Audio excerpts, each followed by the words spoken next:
And SmackDown started off with a bang. We got some bloodline changes, and they weren't exactly made by Roman Reigns because Roman Reigns is not on TV at the moment. So, Not anymore. what's going on here? Is Solo Sikoa our new tribal chief? Kenny, let me go on ahead and hear your thoughts, my boy. Solo Sikoa is not my tribal chief. My tribal chief is Roman Reigns, and I'm not even a Roman Reigns fan. You know what? I'm ready to say it now. I am a Roman Reigns fan. So it looks like Solo Sikoa is going to be the bad guy tribal chief. As we saw, Paul Heyman was on the phone with somebody. Looks like he was telling Roman, like, yo, things is falling apart. Solo Sikoa took the phone, threw it down, and stomped on it. So it looks like we are going on a journey, fellas. Yes, sir. Kiddo, what do you think? What's going on here, buddy? How do you I feel love about this. I love this segment, man. This was perfect. This is what Solo Sikoa needed desperately. This is what Jimmy needed to get his beat. You know what I mean? Like, why was he going out there, like you said, Kenny, when we were watching it, smiling? You lost at WrestleMania. This is what you get. And then, like, I mean, we're seeing the circle of life or the history repeating itself as it always does. Now we have pretty much Roman Reigns as a babyface. I think people are just going to respect him too much unless he does something really heinous to, they're not going to boo him anymore. They're going to start to cheer him. So we need another, head of the table. And he's been, for lack of a better word, Solo has been groomed the whole time for a couple of years now. And he was just waiting. You know what I mean? For the past year, it felt like he was just waiting and his character didn't progress. As a matter of fact, when he lost to John Cena, like he did nothing. We're complaining about it all the time. This is what he needed to do. And this gives me serious 2020 Roman Reigns vibes. And I always believed in the ability of Roman Reigns. And I thought he played his part and like he sold and he was like great in the ring. But yeah, when 2020 hit and he got that new gimmick, that's when I became a fan of his as well. Like finally, they're doing exactly what they need to do with him. Now I'm feeling like they're doing the same thing with Solo Sikoa, and this is just one segment. But I think he played it perfectly. Just like Roman Reigns, he just said a couple of words like, I love you, but I'm still going to kick your ass. I just love the character and the dynamic in general. It's just like such a gaslighter. But, if he keeps on winning, he has to win. Like Solo has to win after this, like, and not lose, just like Roman Reigns. But yeah, like tons of things to talk about. There's one aspect we didn't mention, so I'm going to leave it to you, Brian. All right, man. So listen, I'll be honest. I think Solo Sikoa is taking orders from somebody else. I think The Rock is going to build a bloodline under himself, and he told Solo Sikoa to do this.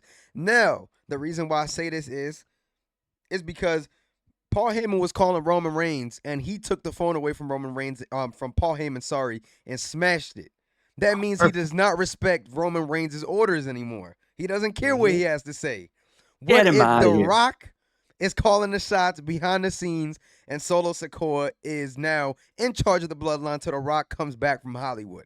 We're really going to be able to see this when Roman Reigns comes back and if Solo Sikoa is going to be answering to Roman Reigns. Because if we see that Solo Sikoa is hesitant to answer to Roman Reigns, then I think we have our answer and we know who the tribal chief is. I mean, at this point, bro, it kind of makes sense. There's a change there. This is good. Personally, I love this segment. I wonder what's next for Jimmy. I hope something with him is done. But this whole thing, now we have Tama Tonga. Is that how you pronounce it? That's him. Yeah, that's him right there. So, man. Tama Tonga debuted. So now we have that. And now that's a cool addition. And we know that Jacob Fatu is also signed as well.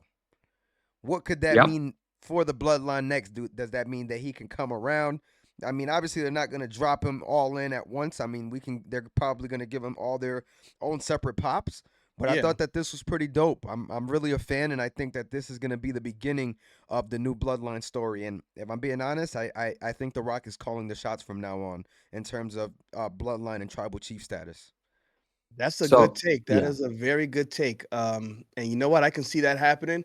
With Roman Reigns taking the loss to Cody Rhodes, Paul Heyman came out there and says, we have no excuses. We're not going to blame John Cena, not going to blame The Undertaker. Roman Reigns takes accountability, and he lost. We saw him on social media saying, yesterday I mourned. This is day one. Yep. He's getting back to it. So I think Roman Reigns is coming back as that monster mega babyface.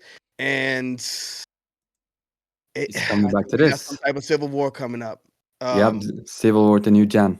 We're going to have Roman Reigns' side of the bloodline versus Solo Sikoa side of the bloodline. And you mentioned Jimmy Uso. He really does need to stop the jokes. Like, he's coming out there. You just got a big loss at WrestleMania to your brother. He's coming out there fake high-fiving people, jumping around, dancing. I love you guys. Like, bro, you got to take it serious. So I think taking him down was the right move here, and he's going to end up back with Jey Uso on Roman Reigns' side. Now, as far as Tama Tonga, when he came out, he didn't get a pop. No, I He think the did. American I mean, fans. You think he did? I don't think it was crazy. I think at it was all. a slight one. I just think that the guy, he comes from New Japan Pro Wrestling, so Right, I don't think that there was that like that people no. knew him type thing. That's Like that's No, that's everybody. it's not like okay. an Yeah, AJ Styles pop, but I mean, he's no AJ Styles for his level, for what he's done, for his reputation. I think this is perfect. And then people started chanting "Holy S," and WWE blocked that again, which is great for our viewing experience. But I think it got an appropriate reaction, better than like Johnny Gargano, who's been in the company for 20 years, and when he returned to Raw, nobody gave a reaction, right? So I take it. I think this is a plus for Tama Tonga, and it can only go up from here. I agree. true. But I said that because I was thinking, like, what's the other guy's name? Justin Jacob Fatu? Jacob Fatu. Yeah, Not Jacob Justin Fatu. Fatu. Justin Shout out is, to come Justin on. Fatu. Yeah. But Shout out. Jacob Fatu, like, nobody. It's like, is he like a big wrestler, or has he been I on the mean, indie? he's been around the indies, but the thing with Jacob Fatu is over the last couple months, I'm always seeing this guy on my timeline, like in terms of like them showing his moves and showing what he can do. And I've known as well that Booker T might have played a big part in getting him signed with the WWE based on what they were saying. So I think people will know Jacob Fatu a little bit more. Then again, though, I think all of us in the circle are deep into this wrestling stuff, so it might just not be a Quick surprise question. to us. Is he an NXT level wrestler, or do you think like they're just gonna straight Oh, up dog. without even going to NXT? Nah, he's not gonna go to NXT, bro. He's Okay. better. He's Okay. better than Probably. any wrestler on NXT, pretty much. I'm not Okay. even Is gassing he it. really? He's Is he the amazing. guy that was on? Was he on MLW? Was he in MLW? He might have been. He goes around all those places. Like once we get Right. out of here, I'm gonna show you a couple highlights. Like the guy does flips and all types of stuff, and he's like big. He's a big dude. And he does all crazy stuff. Like I'm sure WWE is gonna water him down because at the end of the day, they're not gonna be risking injuries with active wrestlers under their payroll. But what he does is pretty insane. I gotta say, by the way, this feels great because this is what I expected after, WrestleMania, after Raw, after WrestleMania. I mean, Yeah. confusing names here, but like this is it. Forward the story, any type of story. Like you're giving me something to look forward to for the WWE. And like the Rock and Cody didn't count because that's like 6 years, not 6 years, but 6-7 months later. This is immediate. Like we're gonna probably see Jacob Fatu added into this, some sort of civil war, as he said, Kenny. And I love the fact that none of this, right now at least, is for the WWE Championship, and it still feels big and still feels like worth you're watching. So if they can keep this going and then give us a good, championship feud, hey, that's like a whole bunch of segments, easy to watch and get excited for each week for each show. So the WWE could go on a roll, which they definitely need to, because I mean, this could be a whole nother video, but the venue tonight is kind of small. You know what I mean? Yeah, it's looking kind of small time, but I think it's interesting as well that Cody Rhodes opened the show with his promo, and still the most exciting part of the show tonight so far has been the Bloodline. Run away from the comments.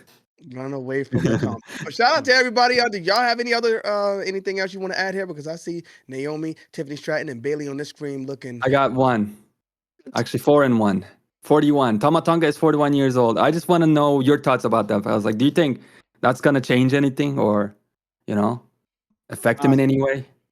I think he'll get big shine in this story. As far as him doing anything afterwards, time will tell. I know Vince McMahon wasn't too big on these guys who are older in age, but we'll see how Triple H treats them. No, Goldberg, come on. He's only like 2 or 3 years older than the top guys in the company, so I'm not really focused too much on that. Usually wrestlers can go about 45, and he's only 41. Depending on what they have him do, especially with the WWE style, I think he'll be just fine. Plus, we got LA Knight. Knights. Guy ready with the WWE style, then I think he'll have a good few years. Yeah, I agree. Yeah.